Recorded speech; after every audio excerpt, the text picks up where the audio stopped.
Kuwento ni Minggoy. Panahon ng 1987. Lugar ng Romblon. Nasa lahi ng pagiging albularyo ang pamilya ng tatay ni Minggoy. Kaya naman magmula sa kanyang pagkabata, inasa na siya ng kanyang itay patungkol sa pag-aaral ng lihim na karunungan na ang lahat ng ibinigay sa kanyang kaalaman ay patuloy niya namang pinag-aralan. Hanggang sa dumating sa puntong nagbinata na si Minggoy at bilang bunso, siya na lamang ang natira sa magkakapatid kasama ng kanyang mga magulang habang ang kanyang dalawang kapatid ay nagkaroon na ng sariling pamilya. Isang araw, napag-usapan ni Minggoy at ng kanyang itay ang patungkol sa pangingibang bansa dahil sa nakikita niya sa kanyang kapitbahay ang maganda at maayos nitong pamumuhay. Nangarap rin siya patungkol doon upang makatulong sa kanyang mga magulang. Ay naku Minggoy, kung ako sa'yo, huwag ka namang ibang bansa. Hindi naman kami naghahangad ng magandang buhay ng nanay mo. Sapat na sa amin ang ganito. Isa pa matanda na kami. Paano na lamang kung nandoon ka tapos mawala na kami dito sa mundo? Ang layo-layo mo. Sa pagpapadala pa lamang ng telegrama, iaabuti na ng buwan. Baka nga nakalibing na kami noon bago ka pa man lamang makapagbakasyon. Itay, sayang naman po ang oportunidad. Lalo na po sa panahon natin ngayon. Mas malaki ho ang pasahod nila, doble, kesa ho rito sa Pilipinas. Sayang naman ang mga kaalaman mo kung hindi mo man lamang patuloy na magagamit rito. Pinaghirapan ko pa namang ituro sa iyo ang lahat ng aking natutunan. Para nga naman hindi maputol ang pagpapasa sa ating lahi. Hindi naman ho masasayang yun, Itay. Kahit ho nandoon ako sa ibang bansa pwede naman ho akong manggamot. Kung ipipilit mo yung kagustuhan mo, wala na akong magagawa. Kung dyan mo nakikita ang sarili mo balang araw, sige at ipagpatuloy mo. Ano bang bansa ang plano mong puntahan? Sa Qatar ho, Itay. Sa Middle East ang plano mong puntahan? Abay maraming batas doon iyo na kinakailangan mong sundin. Lalo na sa panahon natin ngayon, delikado pang bansang yun para sa iyo. May kaputian ka pa naman. Ang Itay naman, hindi pa nga ako nakakapunta doon Tinatakot mo na ako. Abay walang pananakot ang sinasabi ko sa iyo. Totoo ang lahat ng yon. Delikado kahit na lalaki.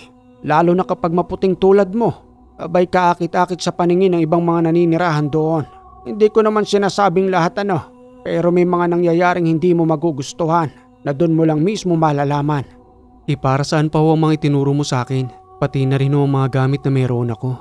Ayon sa kumpare ko, bawal na bawal kang magdadala roon ng rosaryo o kahit na yung mga mutya mo, pati na rin ang libreta. Wala kang ibang dadalahin kundi ang mga damit mo at kung ano man ang pangangailangan mo sa iyong katawan. Mas marami pa po pala kayong alam kaysa sa akin, Itay. Siyempre ang kumpare ko nanggaling doon. Lahat na nangyari sa kanya doon ay naikwento niya sa akin. Kaya kung ako sa iyo, mag-isip-isip kang mabuti at magpaalam ka rin sa iyong inay. Yun ay kung sasang-ayon siya sa iyo. Sa madaling salita, pumayag sa aking kakulitan ng dalawang matanda. Nagpaturo ako sa aking kapitbahay kung ano ang mga dapat na gagawin at kung saan maaaring mag-apply.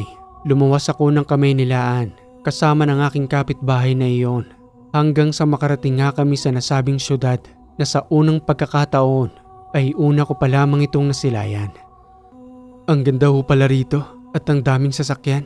Samantalang doon ho sa atin malalaki pa ang patlang ng bawat tahanan. Samantalang dito ho sementado ng bawat daan.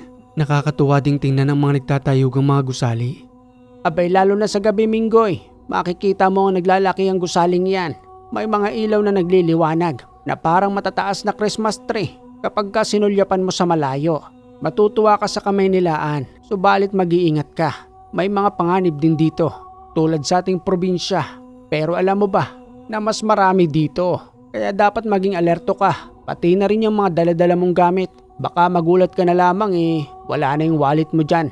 Kaya huwag kang masyadong matutuwa sa mga nakikita mo ha. Alam ng mga kawatan dito ang probinsyano dahil nga tingin pa ng tingin sa mga gusali. Kaya napapabayaan ang mga gamit. Diyan naman susulpot ang mga kawatan na mabibilis ang kamay. Malakas naman ang pakiramdam ko, Mang Jimmy. Hindi uubar sa akin ang mga yan. Sa bagay, nasa lahi naman kayo ng manggagamot. Pero mas mabuti na alam mo rin yon. Para naman walang makakagoyo sa'yo rito. Nakikita mo ba ang building na yon? Nandoon ang opisina namin. Susubukan ko i-rekomenda kita para naman mas mabilis kang matanggap roon. Malapit lang doon ang inuupahang tahanan ni Mang Jimmy. Pangsamantala din akong nanirahan doon hanggang sa makapag-apply at lubusan ding natanggap. Sino rito si Minggoy? Ako po ma'am. Kung hindi ka lang rekomendado ni Mang Jimmy, hindi ka kagad makakaalis. Pasalamat ka sa kanya kasi malakas siya rito sa aming opisina. Matagal na rin kasi siyang pabalik-balik sa ibang bansa eh. Kaya wag mo sisirain ang kanyang pangalan ha. Pagbutihin mo ang pagtatrabaho doon. Kumpletuhin mo ng lahat ng mga papeles mo. Kapag nakumpleto mo ng lahat ng yon, ipasa mo rito sa amin. Siguro hindi natatagal ang isang buwan. Madali ka na rin makakaalis. Salamat po ma'am. Hayaan niyo at pabubutihin ko ang trabaho ko ron.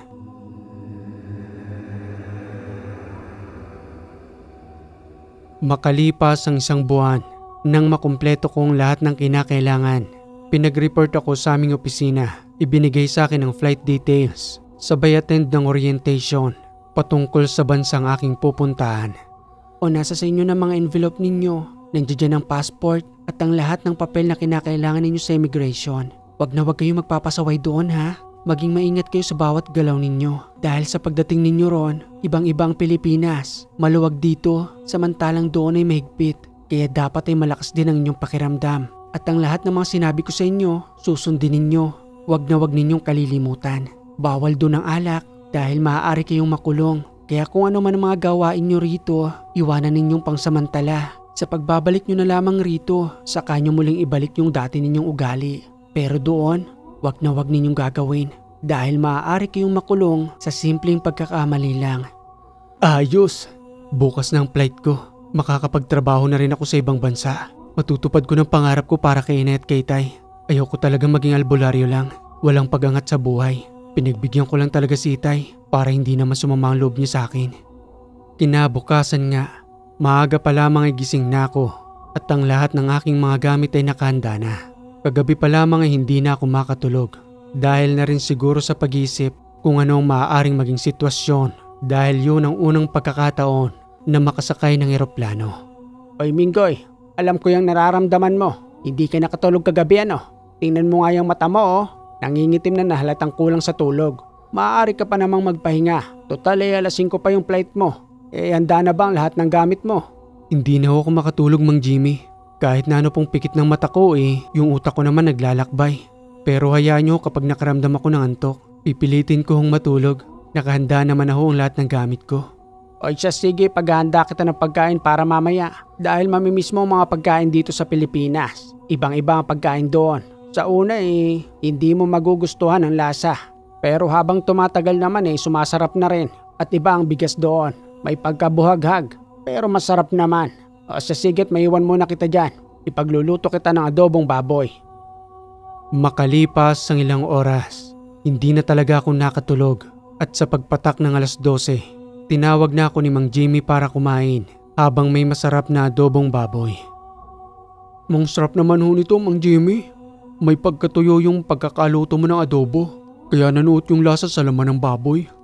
Namnamin mo na yung lasa niyan. Wala kang makikitang baboy roon. Ipinagbabawal. Kaya kadalasan ng ulam mo roon manok. Magkakapakpaka na nga lang sa kakaulam mo noon.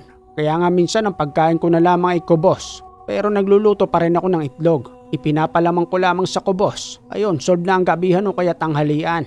Mananawa ka rin kasi sa kakamanok. Ganun ho ba Mang Jimmy? Wala ho bang tindahan ng isda doon? Meron naman. Pero mag-iingat ka sa paglabas ng inyong dormitoryo. Kinakailangan dalahin mo ang iyong ID. Ang ID na nagpapatunay na meron kang permit doon para magtrabaho. Wag na wag mo rin kakalimutan yon.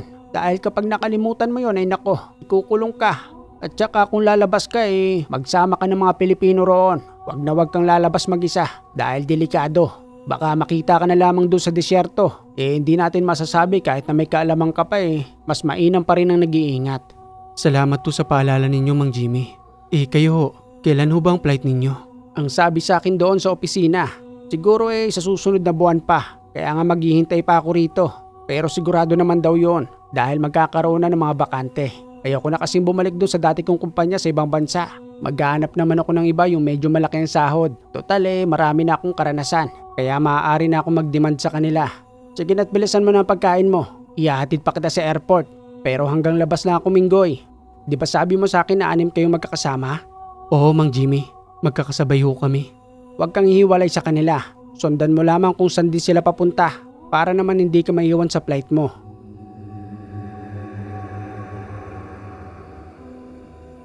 Nang matapos nga namin kumain ni Mang Jimmy, nagtungo na kami sa airport at nang makarating na nga kami roon, nagpaalam na rin sa akin si Mang Jimmy at mag-isa na akong pumasok dala-dala ang aking bagahe. Ang ganda pala rito, nakakamangha, palibasa laking probinsya ko. Nasaan na kaya yung mga kasama ko? Mukhang sila yata yun, yung nandoon sa may gilid na naghihintay. Oy pare, kanina ka pa naming hinihintay rito. Nandoon nga yung mag-o-orient sa atin oh. Hindi muna kami pinapasok hanggat hindi tayo kumpleto. Ikaw na lang hinihintay namin eh. Pasensya na sa inyo ha. Mga anong oras daw ba tayo papasok sa immigration? Hintayin lang raw natin si Miss Jane. Ayun oh, bumibili lang ng pagkain. Hindi pa raw kasi nanananghalian. Dito pa kumain sa airport eh. Ang mahal-mahal ng mga pagkain dito. Ganun ba? Ano nga bang pangalan mo? Raul ang pangalan ko. Ex-abroad ka na ba? Hindi. First time ko rin makapag-abroad. Ikaw ba? Pareho lang tayo. Pati na rin yung mga kasama natin. Sa iisang kumpanya pala tayo magkakasama. Sana naman maayos ang datna natin doon. At magkakasama na rin sana tayo sa isang dormitoryo. Para naman yung batch natin intact. Kung baga tayong magkakasama ang umalis dito, tayo rin ang magkakasama doon sa dormitoryo. Mas masaya yun, di ba? Tama ka, Raul. Ang pangalan ko nga pala ay Minggoy. Madalas ko kayong nakikita sa opisina. Pero hindi ko alam ang mga pangalan ninyo. Sa mukha ko lamang kayo nakikilala. Ganun din ako Nahihiya kasi akong magtanong. Di bale, magkakakilala rin tayo ng lubusan pagdating natin doon. 2 taon ba naman tayo magkakasama doon Para na rin tayo magkakapatid. Sana nga makaipon tayo. Para kahit papano makapagpagawa man lamang ng bahay. Maganda pa ang gobyerno ng Qatar. Kaya sigurado makakaipon tayo. Hindi katulad dito sa bansa natin. Kahit na anong kayod mo wala't sa wala pa rin. O ayan na si Miss Jane. Papalapit na sa atin. Kompleto na pala kayo. Binuksan na ba ninyo ang envelope? Nakalagay na dyan ang lahat ng kinakailangan ninyo. Kung ano man ang hanapin sa immigration, yun yung ilalabas ninyo ha. O sige na't pumasok na kayo. Doon na lamang kayo maghintay sa loob kung saan ang waiting area papunta doon sa sasakyan ninyong eroplano.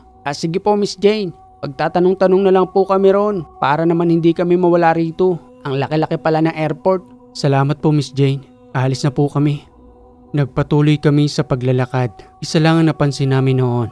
Na ang dating nakapangalang MIA o Manila International Airport ay pinalitan na ng Ninoy Aquino International Airport. Dahil noong mga panahong yon, wala na sa pamumuno ang dating Pangulong Marcos, kaya napalitan ng NAIA. Bakit kaya pinalitan ng pangalan ng airport na ito? Ang ganda-ganda na nakalagay pang makatao, Manila International Airport, hindi yung ipinangalan sa isang tao lang. Hayaan na natin Raul, wala naman tayong magagawa dyan kahit na anong reklamo pa natin. Kaya kung ano man ang ipatupad nila, wala tayong magagawa. Ito na yata ang waiting area para sa eroplanong sasakyan natin. Lahat kami ay maayos na nakalagpas sa immigration at habang naghihintay sa waiting area, maya-maya pa'y tumunog ang panawagan patungkol sa eroplanong sasakyan namin. Isa-isa na ngang nagsipagtayuan ng mga nandoon upang makapasok na sa eroplanong pangarap kong sakyan. Sa unang pagkakataon Minggoy, makakasakay na rin tayo ng eroplano. Pangarap ko rin to Nakikita ko nga ito sa probinsya namin. Alam mo yung may gumuguhit sa ibabaw ng mga ulap? Ano kayang pakiramdam kapag nandoon na tayo? Ilang oras din ang naging biyahe. At sa wakas, lumapag na rin kami ng Qatar. Ang inaakala ko noon, maiiwasan ko na ang panggagamot.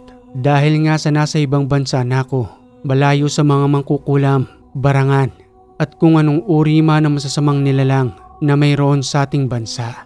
Subalit nagkamali ako roon na kahit pala nasa ibang bansa ka, kayang abutin pa rin ng mga mangkukulam, mangbabarang, ang kahit na sino mang gusto nilang gambalain. Ayan na yata ang sundo natin. Oy mga pare, pagdating natin sa dormitoryo kung naka-double bed spacer man tayo, dun ako sa baba Medyo maikli kasi yung bias ko. Hirap kasi akong umakyat Kaya mas pabor talaga sa akin sa ibaba. Yun ay kung maaari lang naman sana. Walang problema yun Raul. Pagdating natin doon, pumesto ka na kagad sa ibaba. Salamat Minggoy.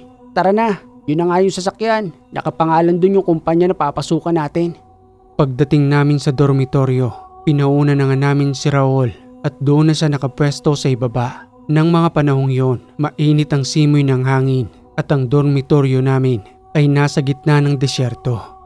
Mainit pala ang panahon dito ngayon at ang kapal ng sunstorm. Hindi pa tayo pwedeng lumabas para makabili man lamang ng pagkain. Oo nga Minggoy, nagugutom na rin ako eh. Ang dami ko pa namang ipinalit sa may airport ng pera natin para sa pera dito. Ganun nga rin ako, para siguradong may pambili ako ng pagkain. Pero hindi tayo makalabas. Siguradong uubuhin tayo kapag nalanghap natin ang sunstorm na yan. Siguro maya-maya Minggoy, huhupa na yan. Kapag nawala ng sunstorm, hanap tayo ng makakainan. Sigurado ako may tindahan dyan na pwede man lamang natin mapagbilhan ng pagkain. Nasaan na kaya yung mag-a-assist sa atin dito? Magpahanggang sa ngayon wala pa rin siya. Driver lang pala yung sumundo sa atin. Akala ko siya na yung mag-orient sa atin dito kung paano tayo magsisimula sa trabaho. Nanatili kaming gutom sa loob ng dormitoryo. Mabuti na lamang na ang isa sa aming kasama roon ay may dalang biskwit sa kanyang bag na aming pinaghati-hatian. Mga pare, ali kayo. Paghati-hatian na lang natin ito. Hindi pa rin kasi tayo makalabas eh. Salamat pare Koy. Oy Minggoy, halika na rito. Makikuha ka na ng isang pilas ng biskwit para naman kahit papano may ibsan ng gutom mo. Makalipas ang ilang oras, lubusan ang humupang sunstorm. Kaya naman nakalabas kaming sabay-sabay at naghanap ng makakainan.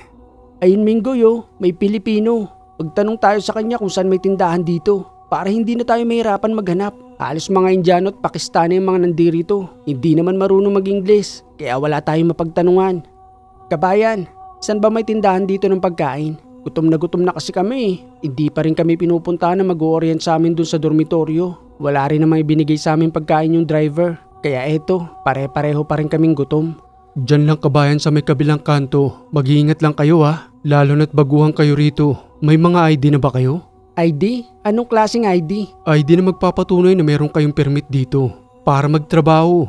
Wala pa sa ngayon. Kakarating pa lang talaga namin. Kabayan, baka pwedeng makiusap sa'yo na kung maaari samahan mo kami. Kasi hindi pa rin namin alam ang mga lingwahe rito. Baka mamaya niyan ginugoyo na pala kami. Hindi pa namin alam. Hindi nagdalawang isip si kabayan na samahan kami patungo sa tindahan. Siya na mismong nakiusap sa tindero dahil sa wala kang makikitang babae roon kung nasa saan ang aming dormitoryo. Nag-usap sila nang hindi namin maintindihan. Saka kami kumuha ng mga pagkain doon at saka namin ito binayaran. Maraming salamat kabayan. Ano nga bang pangalan mo? Tawagin niyo ako sa pangalang Peter. Kung may kailangan pa kayo, nandoon lang sa kabilang kwarto ang dormitoryo ko. Basta ang payo ko lang, wag muna kayong lalabas. Delikado pa kasi, wala pa kayong ID. Peter, salamat. Napakalaking tulong ng ginawa mo sa amin. Walang anuman yun. Sige na, talis na ako. At habang nakasarado ang pintuan, patuloy naman kami sa pagkain hanggang sa maya-maya pa mayroong kumatok na aking pinagbuksan. Sino po sila? Mga kabayan, ako ang mag-orient sa inyo rito. Kasi ang bawat isa sa inyo ay baguhan pa lang. Hindi nyo naman maiintindihan ang salitang Arabic. Kaya ako nang pinapunta rito. Bukas na bukas rin, magsisimula na kayo ng trabaho. Ito muna yung pangsamantalang ID ninyo na kung sakali man naparahin kayo ng mga Amiri, may papakita kayo na baguhan pa lamang kayo rito. Nandiyan na rin ang permit. Ibig sabihin lang yan, naghihintay na lang kayo ng schedule para makuha ang ID ninyo. Siya nga pala, may sasakyan na magsusundo sa inyo bukas at yun yung magiging araw-araw na service ninyo. Kung may kinakailangan pa kayo magsabi lang kayo sa akin. Eto nga pala mga allowance ninyo pang samantala. Pang bili-bili man lamang ng pagkain habang di pa kayo sumasahod. Maraming salamat to. Alam niyo na ba ang tindahan dito? Oho. Nagpasama ho kami kanina sa isang kabayan. Kaya kahit papano nakabili ho kami ng pagkain. Marami ring mga paninda ron. Kung ano pa yung mga kinakailangan ninyo. Timba, sabon, dilata at kung ano-ano pa. Maraming nandoon. Pangsamantala nyo lang munang tipirin ang allowance ninyo. Dito lang naman kayo sa dormitoryo walang pagkain. Pero pagdating doon sa trabaho, libre na ang pagkain ninyo ron.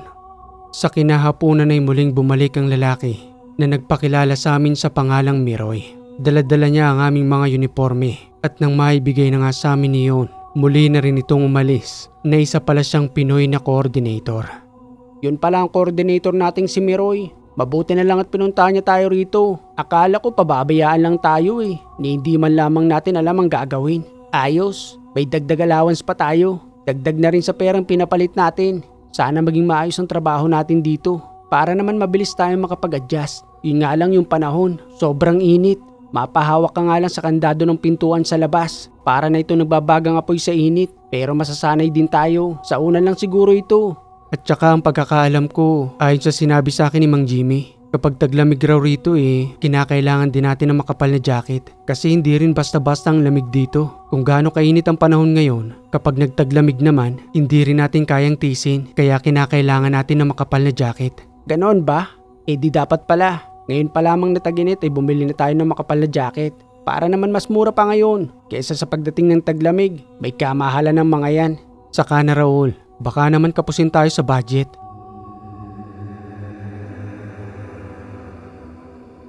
Nagpatuloy ang pagtatrabaho namin doon.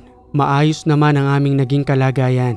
Hanggang sa lumipas ang 3 buwan, hindi ko inaakala na itong si Raul ay magkakaroon ng matinding karamdaman. Ayos ka lang ba Raul? Parang ilang araw ka nang walang maayos na tulog. May malalim ka bang iniisip? Wala naman Minggoy. Hindi ko alam kung bakit Sa tuwing nakahiga na ako, kung ano-anong pumapasok sa isipan ko.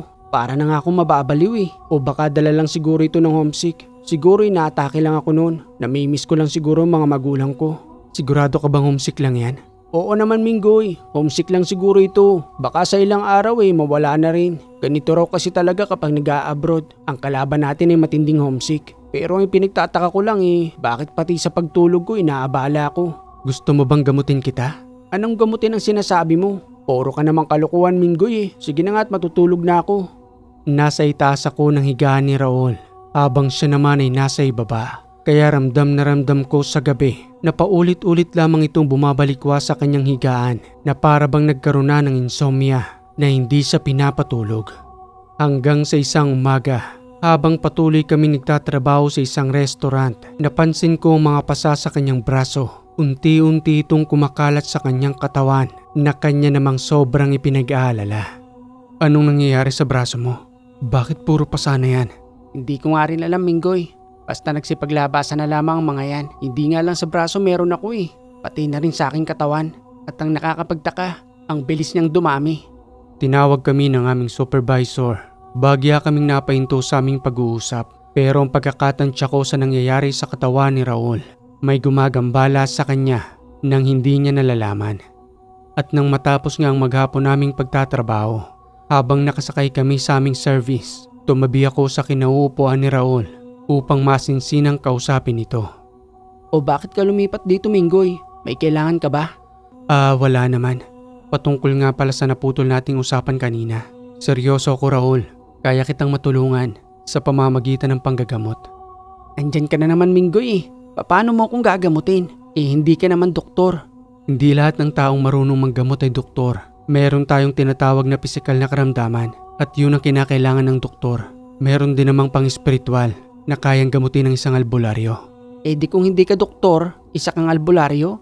Nasa lahi namin ang pagiging albularyo sa pamilya ng aking itay. Kaya kung ano man ang kaalaman na meron siya, itinuro niya sa akin yon. Sigurado ka ba dyan Minggoy? Anong gagawin natin? Mamaya sa pagdating natin sa dormitoryo, ipapaalam natin sa lahat na ako mismong gagamot sa'yo para naman hindi sila magulat.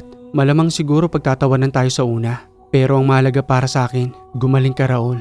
Dahil kapag lumalayan, maaari kang pauwiin sa Pilipinas dahil sa nangyayari dyan sa katawan mo.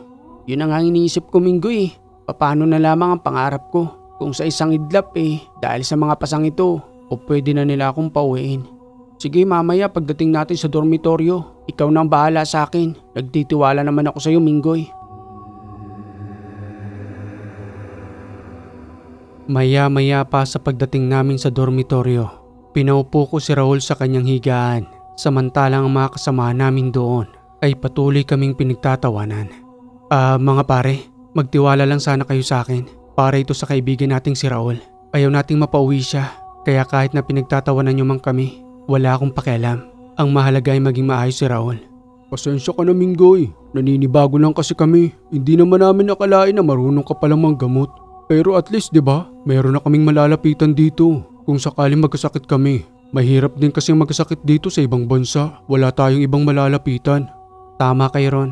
Kaya suportahan niyo na lang kami. Pakikandado naman ang pintuan Baka kasi may makakitang ibang lahi.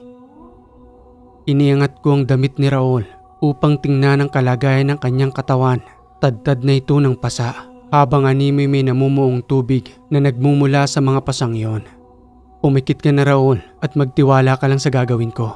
Sabay karga ng usal bilang panawag sa nagpapasakit kay Raul hanggang sa maya-maya pa. Kakaiba na ang kanyang ikinikilos at kung makatitig ito ay parang lalamunin ako ng buhay. Bakit mo ginagambala ang taong ito? Anong kasalanan niya sa'yo? Isang baguhang albularyo, pati iba naman sa ibang bansa. Ginagampanan mo ang tungkulin mo. Ipaubaya mo na sa akin ang lalaking yan. May kasalanan siya sa anak ko. Iniwan niya ito nang hindi niya nalalaman na nagdadalang tao ang anak ko. Kaya ipaparamdam ko sa kanya ang sakit na ginawa niya sa aking anak. Itigil mo na yung kalokohan mo. Kung ayaw mong akong magalit sa'yo, gusto mo bang paslangin na kita ngayon? At nang magdalamhati na yung anak mo, pwede naman yata natin silang pag-usapin, di ba? Hindi yung ginagambala mo ng palihim. Dapat noon niya pa yun ginawa. Dahil lamang sa pangingibang bansa niya, iniwan niya ang anak ko. Kaya magdusa siya ngayon kung ano man ang nararamdaman niya sa kanyang katawan. Papipiliin kita. Idadaan ba natin ito sa maayos na usapan? O makikipaglaban ka sa aking kumbate espiritual? Subukan natin kung hanggang saan ang abilidad mo, baguhang albularyo. Matigas ka talaga. Ikaw na itong pinagbibigyan at pinakikiusapan. Nagmamatigas ka pa rin. Ipagkakaloob ko sa iyong hinihiling mo. Umanda ka mang kukulam. Sa paglapat ng aking daliri, nakargado ng usal sa pagpapasakit, naguhumiyaw ito na parang binubuhusan ng mainit na tubig. Ang init na papasok ko. Kaya mo pa? Gusto mong dagdagan ko pa? Para lubusan ka ng malusaw dyan. Ang sama-sama mo. Tanggapin mo pa ito upang maramdaman mo ang lahat ng ginagawa mo sa iyong mga pinapasakitan. Ayaw ko na. Itigil mo na ito. Ginusto mo yan, di ba? Hinahamon mong kakayanan ko. Ibinibigay ko lang sa iyong kahilingan mo. Pero bakit ka sumisigaw? Akala ko ba baguhan lang ang kaharap mo ngayon? Ilan na bang napatay mo? 6 na katao. Pang-7 sana yung lalaking yan. Gawain mo na talaga ito. Pero para sa babaeng anak mo at sa magiging apo mo, bubuhayin kita mangkukulam. Pero alisin mo ang lahat ng ginagawa mo kay Raul. Bakit nagkakaroon ng pasa ang kanyang katawan? Kandilang itim ang ginagamit ko na ipinapatak ko sa buong katawan ng isang manika kung nasa saan ang kanyang buhok na ibinigay sa akin ng aking anak. Kalasin mo na ang kaliwang ritual na ginagawa mo. Pakikiusapan ko itong si Raul patungkol sa pagdadalang tao ng iyong anak. Nakikinig ka ba? Oo, nakikinig ako. Gagawin ko na ang pinapagawa mo. Kakalasin ko na ang lahat. Pero ipangako mo sa akin na babalikan niya ang anak ko. Lalo na't magkakaanak na sila. Walang problema ron. Pero kapag pinasakitan muli ang taong ito, hindi na kita bibigyan ng isa pang pagkakataon. Papaslangin kita mangkukulam. Tandaan mo yan. Dahan-dahang kinalas ng mangkukulam ang lahat ng ipinatak niyang kandila sa isang manika. Pati na rin ang buhok ni Raul na nakalagay roon.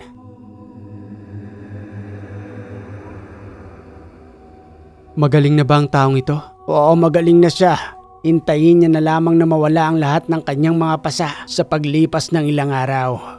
Madali ka naman palang kausap. Pinahirapan mo pang sarili mo. Ipinapangako ko sa'yo na magpapadala ng liham dyan si Raul para sa magiging anak nila. Huwag mong dahanin sa dahas ang lahat. Palibasa ba may kaalaman ka? Palagi mo itong gagamitin sa kinagagalitan mo? Siya nga pala, bago kita palisin, ibigay mo sa akin ang lahat ng gamit mo sa pamamagitan ng espiritual na pamamaraan. Dahil kung hindi mo yan ibibigay, bibigyan ko ng taning ang buhay mo upang mawala ka na dito sa mundo at nang hindi mo na makita ang magiging apo mo. Ibibigay ko na sa iyo. Matagal na rin gusto kong magbago. Subalit dahil sa nangyari sa aking anak, nanumbalik ang galit ko at muli akong kumapit sa kadiliman. Akin at ibigay mo sa akin. Ako nang bahala riyan. Ito, ang ilang taon kong pinangalagaan. Ibibigay ko na sa iyo. Ikaw na ang bahala riyan. Matapos ang panggagamot, pinalis ko ng espiritu ng mangkukulam. Pawis na pawis si Raul nang muling manumbalik sa kanyang ulirat. Anong nangyari, Minggoy? Bakit parang nanghina ang katawan ko? At ang pawis ko sobra kong magsipaglabasan. Magaling ka na Raul. Ang lahat ng pawis na nilalabas ng katawan mo ay nanggagaling sa ginawa sa iyo ng mangkukulam. Siya nga pala, mayroon kang hindi sinasabi sa amin dito. May naiwan kang gampanin sa Pilipinas. At nakiusap sa akin ng mangkukulam na kung maaari raw ay balikan mo ang kanyang anak. Nagdadalang tao siya sa ngayon. Alam mo na siguro kung sino yon at hindi ko na kinakailangan pang banggitin. Pakiusap lang paring Raul. Magpadala ka ng liham para sa kanya. Si Margaret, nagdadalang tao siya sa ngayon? Tama Raul, at ang nanay niya ang nagpasakit sa iyo. Hindi ko akalaing may kaalaman din pala ang kanyang inay, pero humihingi ako ng tawad dahil hindi ko alam na nagdadalang tao pala siya. Huwag kang mag-alala, Minggoy. Magpapadala ako ng liham at aayusin ko ang lahat ng ito upang sa muli kong pagbabalik sa Pilipinas makita ko ang anak ko. Grabe ka, Raul. May naiwan ka palang gampanin sa Pinas. Dapat lang nabalikan mo yun para naman makasama mo magiging mag-ina mo. Oo na, Tibong. Hindi ko naman alam na ganun ang nangyari bago ko umalis sa Pilipinas. Pero hayaan nyo, ayusin ko ang lahat ng gusot na yon, alang-alang sa magiging anak ko. Salamat, Minggoy. Hindi ko rin nakalain na ganyan ka pala kagaling manggamot. Hindi pa ako naniniwala sa iyo nung una. Ang tao nga naman akala mo isang normal lang ang kaharap mo. Pero may tinatago palang kakayanan. Oo nga mabuti na lamang at nakasama natin si Minggoy. Para kung magkasakit man ang isa sa atin dito, may malalapitan na tayong manggagamot. Kunin kitang ninong, Minggoy, kapag umuwi tayo ng Pilipinas. Paring Minggoy na ang tawag ko sa iyo ngayon, kahit na nga ba nasa sinapupunan pa ang anak ko. Walang problema, Raul. Ang mahalaga sa akin sa ngayon magaling ka na. Bonus na lang na magkaayos kayo ng dati mong nobya. Para sa anak ninyo. Maraming salamat talaga, paring Minggoy. Grabe ang nangyari sa akin. Kung wala ka paano na lang siguro ako? Baka umuwi ako ng Pilipinas ng alanganin. Nagpatuloy ang pamumuhay namin sa ibang bansa. Habang abala sa pinagtatrabahuan namin sa Qatar, nakapagpadala na ng liham si Raul, pati na rin ang kanyang nobya at ang lahat na nangyaring iyon ay naging maayos na. Buwan din ang nakalipas dahil hindi basta-basta ang pagpapadala ng liham, may katagalan ng pagdating doon, pati na rin ang pagtanggap sa Qatar ng liham ng kanyang nobya. Ayos na kayong dalawa ng nobya mo May pa I love you pa dyan Pabasa nga ng kabuuan. Huwag ka nga dyang makulit, Tibong. Gumawa ka rin ng liham mo. Yun ay kung may nobya ka sa Pilipinas. Meron nga ba? Yun nga ang wala Kaya nga kung pwede lang na makibasa. Para naman matuto ako kung paano magpadala ng liham. Tibong, para yan sa pag-uusap nila. Huwag na natin pakialaman. Pasensya na. Natuwa lang kasi ako para kay Raul. Makalipas ang 3 linggo, isang Indiano ang napansin kong may karamdaman na malapit nang pauwiin sa kanilang tahanan. Kakaibang bigat ng kanyang dinaramdam dahil sa sobrang namayat na ito at hirap ng makalakad. Malapit lamang ang kanilang silid doon mismo sa aming dormitoryo. Kaya nang matsyempohan ko siya na nandoon mismong nakaupo sa may pintuan dahil na rin sa sobrang awa ko ay nilapitan ko ang kaawa-awang Indiano. My friend, malum Ingles? Mafi malum. Mafi malum? Mafi malum Pilipini. Na ang ibig sabihin ng Mafi malum ay hindi niya umano alam magsalita ng Ingles. Kaya ang ginawa ko na lamang sa kanya, kinausap ko ang aming coordinator, isa sa magaling magsalita ng Arabic, pati na rin ang salitang Indiano upang tulungan ako kung paanong ipapaliwanag sa kanya. Sir Miroy, maabala ho muna kita. O bakit, Minggoy? May ginagawa pa ako rito sa aking opisina. Wala ka bang pasok ngayon? Wala po, sir. Araw ho ng pahinga ko ngayon at ako lang ho mag-isa ron sa aming dormitoryo. May mga pasok ko kasi yung kasama ko ron. Ganun ba? Ano naman kailangan mo ngayon? Kailan ho bang uwi ng Indianong yon? Yung nakaupo ho ron sa may pintuan? Ang alam ko ho kasi pauwi na siya ng India. Sa susunod na buwan pauwi na yan. Hindi na rin kasi makapagtrabaho. Alam mo naman ang kumpanya. Kapag wala na tayong pakinabang dito, pauwi na tayo. Wala ganun talaga. Alangan naman na pasahurin tayo nang wala tayong ginagawa, di ba? Tama ho kayo. Pero baka ho may tulong ako sa kanya. Ano namang may tutulong mo? Bibigyan mo ng pera? Hindi ho, Sir Miroy. Gagamutin ko ho. Gagamutin? Sa anong paraan? Marunong ho akong manggamot. Kung hindi ho kaya ng ospital gagamutin ko ho sa spiritual na paraan. Isa kang albularyo sa Pilipinas? Nasa lahi lang po ng albularyo. Kaya kahit papano ho natuto ho akong manggamot. Ibang lahi naman yan. Tatala ba dyan ang panggagamot na gagawin mo? Wala naman hong pinipili ang panggagamot, sir. Kahit na anong uri pa ho ng lahi. Ang kailangan ko lang ho sana may paliwanag sa kanya na gagamutin ko siya. Basic pa rin po kasi ang alam kong Arabic at saka hindi raw ho siya marunong mag-Ingles. Gusto mong makatulong sa Indianong yan. Sige, tingnan natin. Kasi pinalabas na ng ospital yan Walang makitang finding sa kanya. Kaya nga nakakapagtaka. Kaya ayun, napagdesisyon na ng kumpanya na pauwi na lang. Nakakaawa nga pero wala kaming magagawa. Hawak ko rin ang taong yan. Sige nga, subukan mong gamutin. Baka maaari pa hindi siya mapauwi kung sakali man na bumalik ang kanyang dating kalusugan. Sabay kaming lumapit ni Sir Miroy sa Indiano. Tinatawag ako ng aking tungkulin na para bang inuutusan ako nito na gamutin ang kaawa-awang Indiano.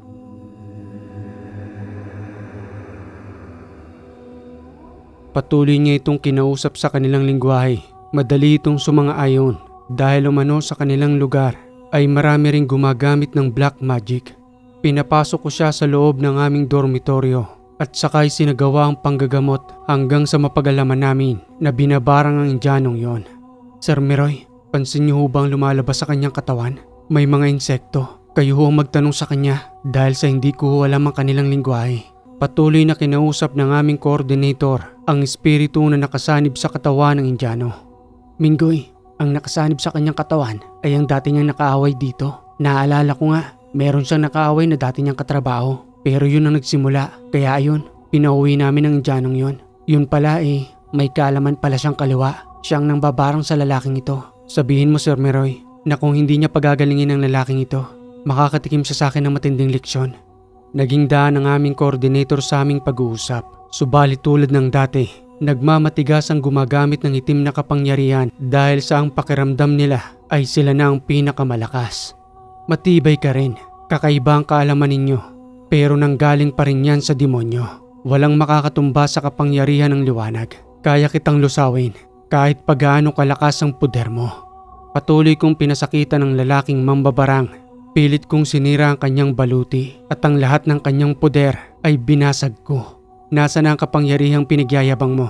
Wala na, sira na ang lahat ng panangga mo. At ang lahat ng gagawin ko sa iyo ngayon ay tatago sa iyong kaluluwa na ikapipilipit mo dahil sa sobrang sakit. Wala kang awa. Sa bagay, pare-pareho kayo. Ang kagustuhan nyo lamang ang masusunod. Sir Meroy, pakisabi ho sa kanya na kung hindi niya pakakalasin sa ikalawang pagkakataon, papaslangin ko na siya. At kung nasaan man siyang lupalop ngayon, doon paglalamayan ang kanyang katawan. Patuloy itong kinausap ni Sir Meroy at nagpakilala pa nga ito sa espiritu ng mambabarang. Mas lalo itong nagalit nang malamang si Sir Meroy ay isa sa nagpauwi sa kanya. Aba Minggoy, nagalit pa sa akin. Isusunod niya raw ako kapag napaslang niya ng Indyanong ito. Ikaw nang bahala sa kanya. Mukhang matigas ang isang ito. Punong-puno ng galit sa kanyang sarili. Kung hindi niya naman ginawa ang panggugulo rito hindi siya mapapauwi. Sinuntok niya ang Indyanong ito. Mabuti nga't hindi nagkadugo ang uso. Pero kung nagkagayon, baka hindi lang uwi ang mangyari sa kanya. Magbabayad pa siya at makukulong dito sa Qatar. Gumamit ako ng malalakas na usal na itinuro sa akin ni Itay. Hanggang sa lubusang manghinang mambabarang, sapat nang ibinigay kong pagkakataon sa kanya. Kaya naman ang lubusan nitong manghina. Gamit ang pamaslang na usal, ikinarga ko ito sa aking daliri, sabay gilit sa leeg hanggang sa lubusan nitong pumanaw. Wala na ba siya Minggoy? Wala na ho Sir Meroy. Gigisingin ko na ho ang Indyanong ito. Loko-lokong mambabarang yon. Pati ba naman ako'y dadamay pa niya? Dapat pa nga siya magpasalamat sa akin kasi hindi siya nakulong rito. Baigpit ang bansang ito. Lalo na patungkol sa ganyang mga away. Hindi katulad ng bansa natin sa Pilipinas na kahit magrambulan kayo dyan sa labas walang problema. Samantalang dito, pag sinabing sundin ng batas, kinakailangan sundin. Siya nga pala Minggoy, magaling ka palang manggamot. Napakahirap maghanap ng manggagamot dito. Lalo pa naman sa atin, di ba? Yun yung kinalakihan namin. Kahit nga ako mismo naniniwala sa mga ganyan. Kung maaari lang ho sana Sir Meroy atin natin lang ho muna ito. Alam nyo naman ho dito na hindi tinatanggap ang ganitong uri ng panggagamot. Huwag kang mag-alala Minggoy, walang makakaalam kung di tayo lang. Pati na rin ang mga ka-roommate mo rito, maka-Pilipino ko. Wala namang ibang magtutulungan dito kung di tayo lang. Paano nga pala yung Indyanong yan? Ako na hong bahalang magpagaling sa kanya. Bigyan niyo ho siya ng 2 linggo. Muli na hong manunumbalik ang kanyang sigla. At kung may magagawa ho sana kayo sir kung sakaling kaya niya na uling magtrabaho, sana ho ibigyan niyo pa siya ng isang pagkakataon. Oo naman, walang problema roon. Pare-pareho lang tayong tao na kinakailangan maghanap buhay. O paano ba yan Minggoy? Ikaw nang bahala sa kanya. May mga gagawin pa ako sa opisina Sige ho sir. Salamat ho sa pagtulong niyo sa akin. Aalalayan ko na lamang ho ang taong ito papunta ron sa kanyang silid. Bago umalis si Sir Meroy, ipinaliwanag niya sa Indyano ang lahat at kung sinong nagbigay ng karamdaman sa kanya.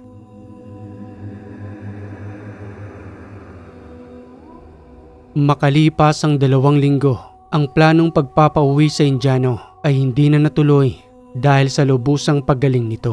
Laking pasasalamat ng tao. Kahit na nga ba hindi kami lubusang nagkakaunawaan, subalit mababakas mo sa kanya ang paggalang at ang tuwa sa kanyang muka na hindi matutumbasan ng salapi. Minggoy, masayang-masaya na siya Mabuti nga't hindi pa nabibilhan ng tiket ang taong yan dahil kung magkaganon, kahit na gumaling na siya, maaaring matuluyan sa kanyang pag-uwi. Salamat talaga dahil nandito ka. Napakalaking tulong para sa kanya yon, para muli siyang makapaghanap buhay. Siguro ho Sir Meroy tadhana lang na makapunta ako rito at may purpose na rin ang lahat. Para siguro matulungan ko siya, pati na rin ho si Raul. Ano? Pati si Raul? Oo Sir Meroy, nakaranas rin ho siya ng kulam. Sa awa naman ho ng Panginoon magaling na rin ho siya ngayon. Bilib na talaga ako sa iyo, Minggoy. Pag nagkasakit ako tulungan mo rin ako. Alam mo naman dito, kahit na may sakit ka na kinakailangan mo pa rin magtrabaho. Basta ho kayo Sir Meroy, wala hong problema. Kahit naman ho sino, basta nangangailangan ng tulong ko'y gagamutin ho natin. Sige ho sir, at nandyan ho ang sundo namin. Hanggang sa lubusan kong matapos ang kontrata, kinausap ako ni Sir Meroy para sa bagong kontratang pipirmahan ko sa ilang taong pananatili ko roon. Minggoy, tatanggapin mo ba? Sayang naman ang oportunidad na ito kung di mo tatanggapin. Sir, gusto ko hong tanggapin yan. Pero maaari ho bang kahit man lamang na buwan makapagbakasyon ako? Oo naman, akong bahala sa'yo. Kahit 2 buwan, ayos na ba sa'yo yun? Mahabang panahon na ho yun para sa akin. Ang mahalaga ho makasama ko si Tay at Sinay sa muli kong pagbabalik sa Pilipinas. O sige, ganito na lang. Pumirma ka na ng kontrata. Tapos asikasuhin natin ang bakasyon mo. Ang ibibigay ko sa yung flight balik ka na. Para naman siguradong makabalik ka rito. Babalik ka Oo sir, babalik ko ako rito. Kinakailangan ko pa rin ho ng trabaho. Hindi pa ho sapat ang naipon ko. Yun ang napag-usapan namin ni Sir Meroy. Samantalang ang mga kasama ko roon sa dormitoryo, nanatili sila sa kanilang pagtatrabaho ni hindi man lamang sila nagbakasyon. Pumirma ng bagong kontrata para sa patuloy nilang pagtatrabaho roon. Paring Minggoy, pasensya ka na Nangako rin ako sa iyo noon na sasama ako sa pagbabakasyon mo. Pero kinakailangan kasi ng anak ko ng pangsuporta ron. Alam mo na, malaki rin ang nagastos namin sa panganganak ni Margaret. Tapos nang pinabinyagan ko pa, ayun, dagdag gastos na naman. Pare, wag mong kalilimutan ang mga pasalubong namin sa pagbabalik mo rito Oo nga Minggoy, yung mga pagkain na nanggaling sa Pilipinas, magdala ka rin ng tuyo para maamoy ng mga Indiano rito. Ayaw na ayaw kasi nila ng amoy ng tuyo Pero hindi nila alam na ang sarap-sarap kaya nun. Samantalang dito ang hirap makahanap ng tuyo. Oo, ako nang bahala sa pasalubong ninyo. Basta yung mga maiiwan kong gamit dito pakaingatan ninyo. Para naman sa muli kong pagbabalik malinis pa rin. Naku, kami nang bahala rito paring Minggoy. Wala kang dapat alalahanin sa mga gamit mo. Sayang nga kung malapit lang sana ang bahay namin sa inyo. Pagpapadala sana ako ng liham para kay Margaret. Di sana mas mabilis na dumating ang liham. Di katulad dito na napakatagal bago dumating. Hanggang sa sumapit ang araw ng aking bakasyon, walang kaalam-alam si Inay at si Tay patungkol sa aking pag-uwi sa aming tahanan.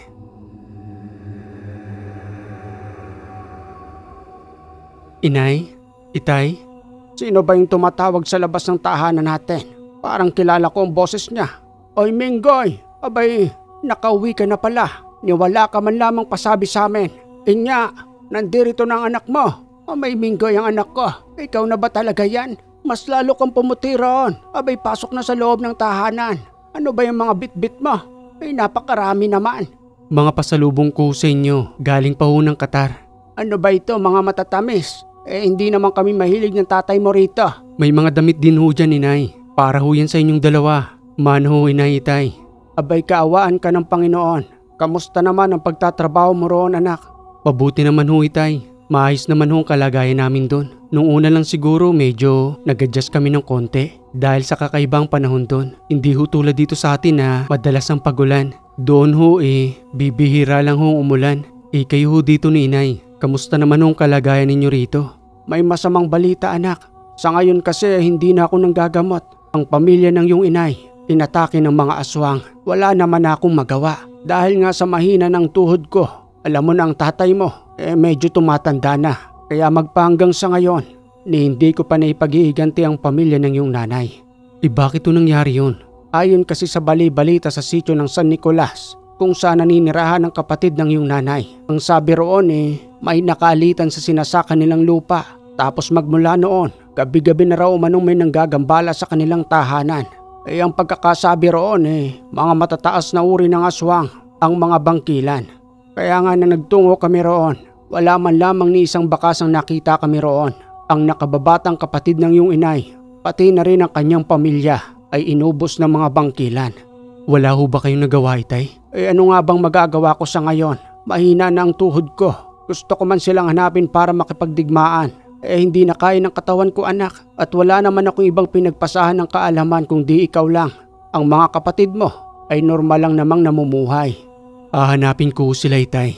2 buwan lang ho kung mananatili rito. Hindi ako makakapayag sa ginawa nila sa aking mga pinsan. Pati na rin sa aking tiyuhin at tiyahin. Kung ano man ang ginawa nila, pagbabayaran nila ang lahat ng yon.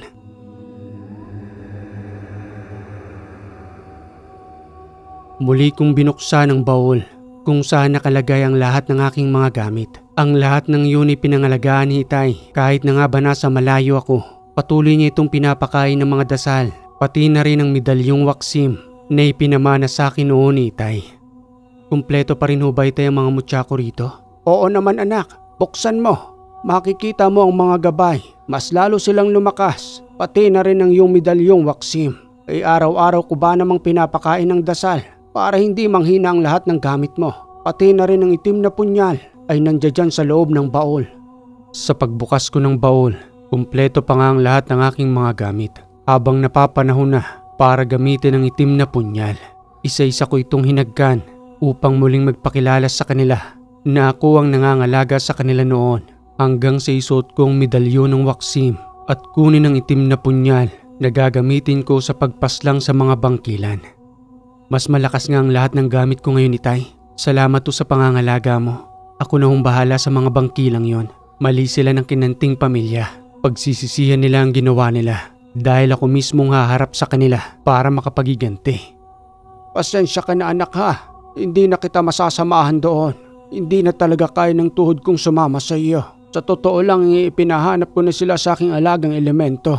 Pero tulad nga ng sabi ko sa iyo, wala naman akong magawa. Pasasamahan na lamang kita roon sa alaga kong elemento. Siya mismong nakakaalam kung saan naninirahan ang mga bangkilan. Ay kayong mag-ama, huwag niyo na munang isipin yan. Abay bakasyon ang inuwi rito ni Minggoy. Ang sabi ko naman sa iyo, Temyong, huwag mo nang sabihin kay Minggoy ang tungkol roon sa nangyari. Isa ka ring matigas ang ulo. Wala ka naman ang magagawa. Tingnan mo tuloy ang si Minggoy. Imbis na pagpapahinga ang pag-uwi niya rito, problema pa tuloy ang kakaharapin niya. Inay naman, tama lang ho na sinabi sa akin ni Itay. Kesa magpasarap ako rito sa pag-uwi ko nang hindi ko man lamang nalalaman na wala na pala ang mga pinsan ko, pati na rin si Tia at Tiyo. Ay nako, ang ginawa mong yan, Temyong. Ipapahamak mo pa ang anak mo. Kilala mo naman niyang si Minggoy. Parang ikaw yan, na kapag may gustong gawin ang hirap pigilan. Kung ikaw ay niya ay natitiis mo ang nangyari sa iyong nakababatang kapatid, pati na rin sa pamilya nila. Abay kami hindi, dahil sa paningin ng mga tao, pati na rin sa paningin ng may likha. Maling-mali ang ginawa ng mga bangkilang yon. Walang kalaban-laban ng pamilya ni Celia. Wala silang kakayanan tulad namin. Kaya sino pang tutulong sa kanila? Walang iba kundi kami na lamang ni Minggoy. Bahala nga kayong mag-ama riyan. Akala nyo ba hindi masakit para sa akin iyon? Abay bilang panganay na kapatid, dinamdam ko ang nangyari sa pamilya ni Celia. Pero para saan pa? Kaysa mapahamak din niyang si Minggoy at madagdagan pa ang mawala sa aking pamilya. Magtiwala ka sa anak mo kung papaano mo kong nakilala noon. Ganun na rin ang kakayanan ng anak mo ngayon. Kaya wala kang dapat na ipag-alala. Iginagarantiya ko sa iyo na muling babalik dito sa ating tahanan si Minggoy nang hindi man lamang napapahamak sa kamay ng mga bangkilan.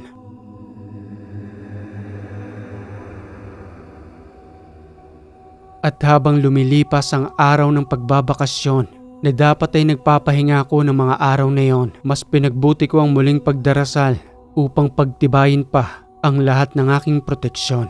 Ayon na rin yun sa pag-uutos ni Itay na noong kanyang kabataan ay manunugis din ng mga aswang. Matagal ka ring napahinga, Minggoy. Alam kong ginagamit mo ang kaalaman mo roon. Subalit sa pamamaraan lamang yon ng kumbate espiritual. Ibang-iba kung makakaharap mo ang mga aswang. Hindi mo kontrolado ang kanilang mga galaw na kahit na anumang oras ay maaari silang matake. Samantalang sa kumbate espiritual, ikaw ang may hawak ng sitwasyon. Kaya mo silang itali sa espiritual na panali at lagyan ng pamakong usal upang hindi na makagalaw. Samantalang sa mga aswang, iba't ibang uri ang kanilang pag-atake. Kaya kinakailangan mo ng mas malakas na proteksyon upang ang iyong kabal ay mas lalong tumibay. Salamat ho Itay sa walang humpay na pagtuturo mo sa akin. Napakarami ko pa palang kailangang matutunan. Hayaan niyo ho, Hindi pa man natatapos ang buwan na ito, makakamit ko rin ang proteksyon na kinakailangan ko. Hanggang sa matapos ang ilang araw ng aking pagdarasal, kinausap ako ni Itay para sa pagbabao ng mutya sa braso, dagdag proteksyon umano at para sa karagdagang bilis ng katawan. Kinakailangan mo rin ito, Minggoy. Akin na ang braso mo at ibabaon ko ang mutyang ito.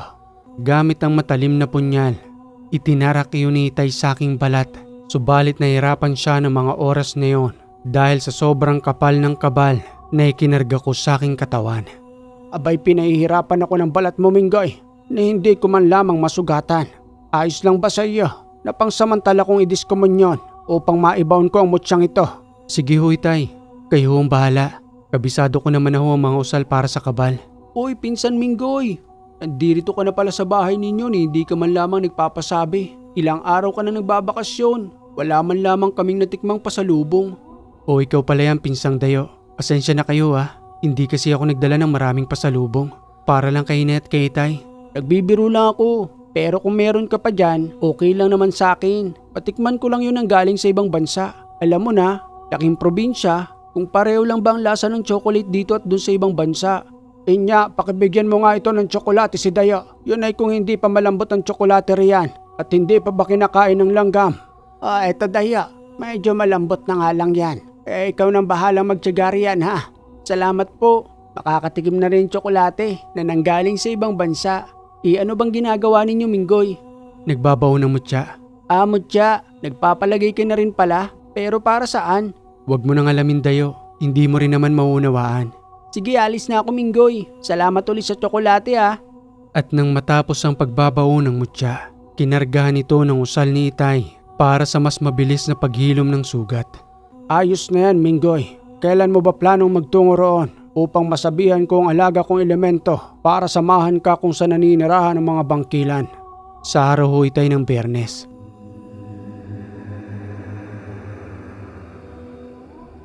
At nang sumapit na nga ang araw ng pagsupil sa masasamang nilalang, dala-dala ko ang itim na punyal na ipinagkaloob pa noon kay Itay ng isang hari ng itim na engkanto na sa ngayon ay nasa pangangalaga ko na.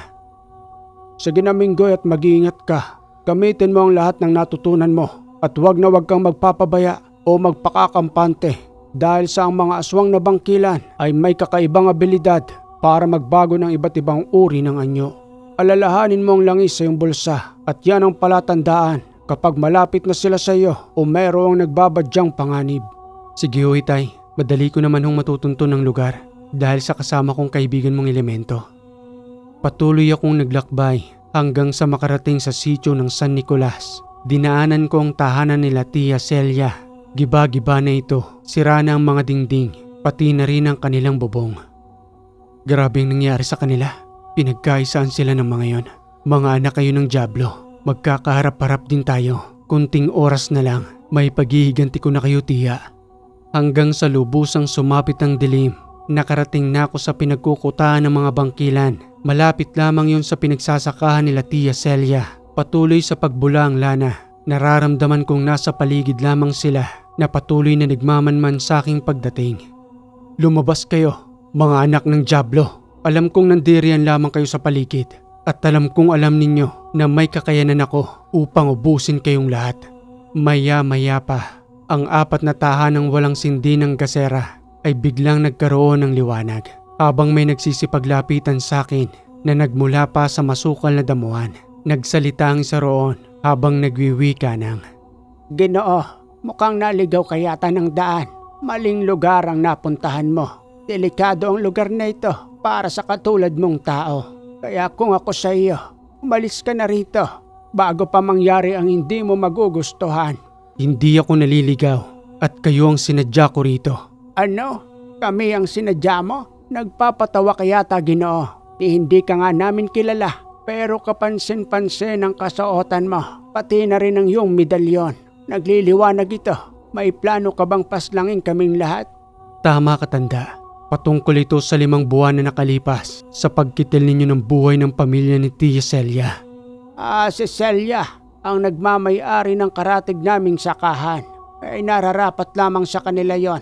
Ayaw nila kaming pagbigyan patungkol doon sa sakahan.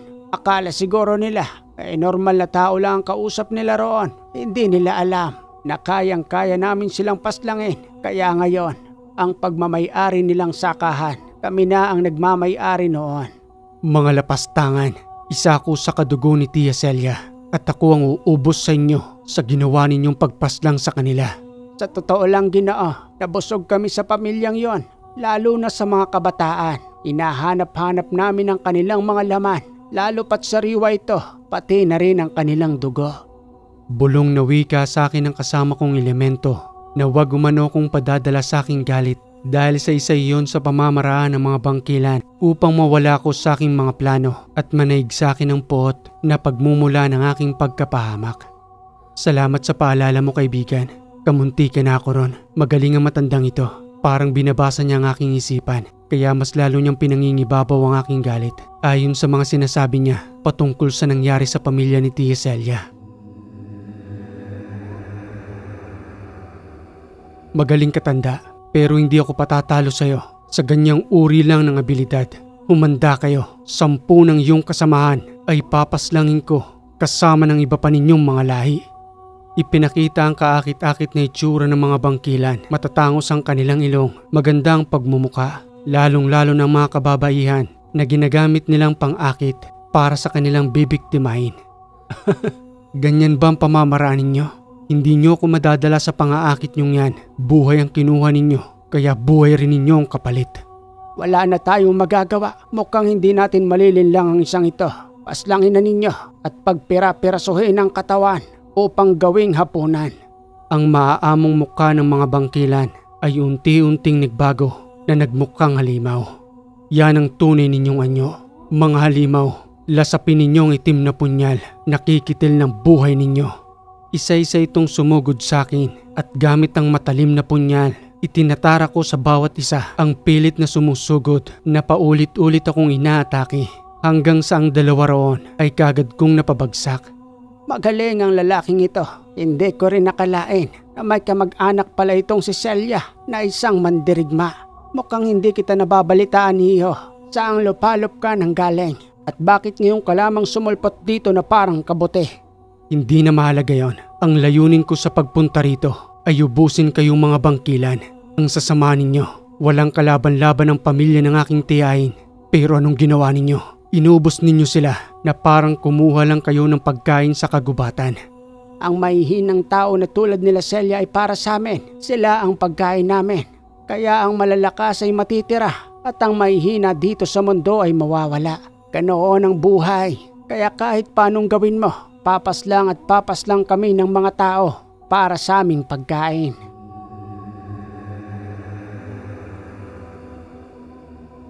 At sa pagkakataong yon, ako naman ang sumugod sa kanila at ang 5 sa kanilang mga kasamahan ay aking napaslang. Walang aalis sa inyo. Haharapin natin siya ng may tapang. May kahinaan din ang lalaking yan. Ipagpatuloy lamang ninyo ang pag-atake hanggang sa lubusan siyang manghina. At yon ang pagkakataon natin upang pagkaisahan ang kanyang katawan. Pero Pinonong Lugring, ito na sa ating kasamahan ng nalagas. Paano pa tayo nga atake sa kanya? Lahat tayo'y mauubos. Kung hindi pa natin titigilan ang kahibangang ito, hindi natin siya kaya. Aminin mo na sa iyong sarili. Tumigil ka sa karuwagan mo, Bake. Nagbuwis na ng buhay ang mga kasamahan mo. Ngayon ka pa ba tatakas? Tingnan mo nga ang asawa mo. Wala nang buhay na nakahilata na sa lupa. Ngayon ka pa ba susuko? Ito ay oras na ng digmaan. Hindi pinapairal rito ang karuwagan. Isa kang bangkilan, Bake, na isa sa lahi ng malalakas na aswang. Kaya sumama ka sa pagharap sa kanya. Nagpatuloy ang sagupang iyon kahit na ang iba sa mga ito ay patuloy na sa kanilang pag-iyak. Nakakaramdam din ako ng awa sa inyo dahil alam ko ang pakiramdam ng nawawalan ng mahal sa buhay. Subalit ang ginawa ninyong yun ay mali. Alam ninyong may katapusan ng lahat ng kasamaan at kahit paanong gawin ninyong pag-iyak, hindi nyo na may babalik ang buhay ng inyong mga mahal sa buhay na ipinaglaban din ng mga mali ninyong paniniwala. Yun ay dahil sa inyong pinuno. Ang lahat ng kanyang kautusan ay patuloy pa rin ninyong sinusunod. Huwag kayong makinig sa kanya. Siya ay kalaban natin at ako lamang ang kinakailangan ninyong sundin. Atakihin nyo na siya upang matigil ng bangungot na ito na nangyayari sa ating mga kasamahan. Subalit kabaliktaran ang nangyari. Hindi na sumugod sa akin ang mga natirang buhay. Sumunod ang mga ito sa nagngangalang Baki at isa-isang nagsipag-alisan. Umalis na tayo rito. Huwag na nating sundin ang pinunong si Lagring. Ipapahamak lamang niya tayo. Gusto ko na ring magbago at hindi ko na gusto ang kanyang pamumuno. Wala na siyang ginawa sa atin kung di utusan tayo. Utusang pumaslang para sa kanyang kapakanan. Huwag na kayong babalik rito. Dahil kapag napagalaman ko na muli kayong bumalik sa lugar na ito, muli ko kayong tutugisin at ang lahat ng mga kadugo ninyo ay uubusin ko. Mga duwag, magsipagbalikan kayo rito. Hindi pa tapos ang digmaan. Ikaw pala ang kanilang pinunong Lagring. Paano ba yan? Iniwan ka na ng mga kasamahan mo dahil sa mali mong pamumuno. Tingnan natin ngayon kung hanggang saan ang tapang mo. Kasalanan mo ito. Wala nang naniwala sa akin. Kinakailangan mong mawala upang muli silang manumbalik sa aking pamumuno. At sa unang pagkakataon, sumugod sa akin ang nag-iisang pinunong Lagring gamit ang kanyang lakas at ang kanyang abilidad. Subalit ang lahat ng iyon ay hindi umubra sa aking kakayanan. Hanggang sa mahawakan ko siya at may tutok ang itim na punyal sa kanyang leeg. Nasa kamay ko na ngayon ang buhay mo, Pinuno. Ikaw pala ang dahilan sa pagkawala ng pamilya ni Tia Celia. Wala kang awa. Dapat lang sa iyo ay mamatay at masunog sa lugar na ito hanggang sa maging abo. Parang awa mo na. Ipinag-utos ko lang naman ang lahat ng yon. Hindi lang para sa akin, kundi para sa aming lahat. Pakawalan mo na ako. Huwag mo nang itutok sa aking leeg ang punyal na yan. Awa bang gusto mo? Nakakaramdam ka ba ng awa sa lahat ng taong biniktima mo? Pasensyahan tayo dahil ang katulad mong nilalang ay hindi binibigyan ng isa pang pagkakataon para mabuhay. Walang awa kung itinarak sa kanyang leeg ang punyal hanggang sa dahan-dahan itong manghina at lubusang malagutan ng hininga. Sabay bulong ng mga salita sa kanyang pagpanaw. Lasapin mo ang ganti ng isang albularyo. Okay mga kaiwaga, ang ganda ng kwentong ito. Salamat sa nagpadala ng kwento na itinago natin sa pangalang Minggoy. Hindi na muling bumalik si Minggoy sa ibang bansa dahil na rin sa pakiusap sa kanya na kanyang itay na manatili na lamang sa kanilang lugar dahil sa ang mga tao ay nangangailangan ng tulong sa pagpapagamot at isa rin sa naging dahilan sa hindi pagbalik ni Minggoy. Matanda na ang kanyang itay at inay na kinakailangan na ng kanyang pangangalaga. At kung nagustuhan mong kwentong ito mga kaiwaga, palambing naman po ng like and share. At kung hindi ka pa nakaka-subscribe, click mo na yung subscribe button dyan, pati na rin yung bell para updated ka sa ating mga bagong kwento. Muli mga kaiwaga, maraming salamat sa lagi ninyong pagantabay dito sa Ang Hiwaga.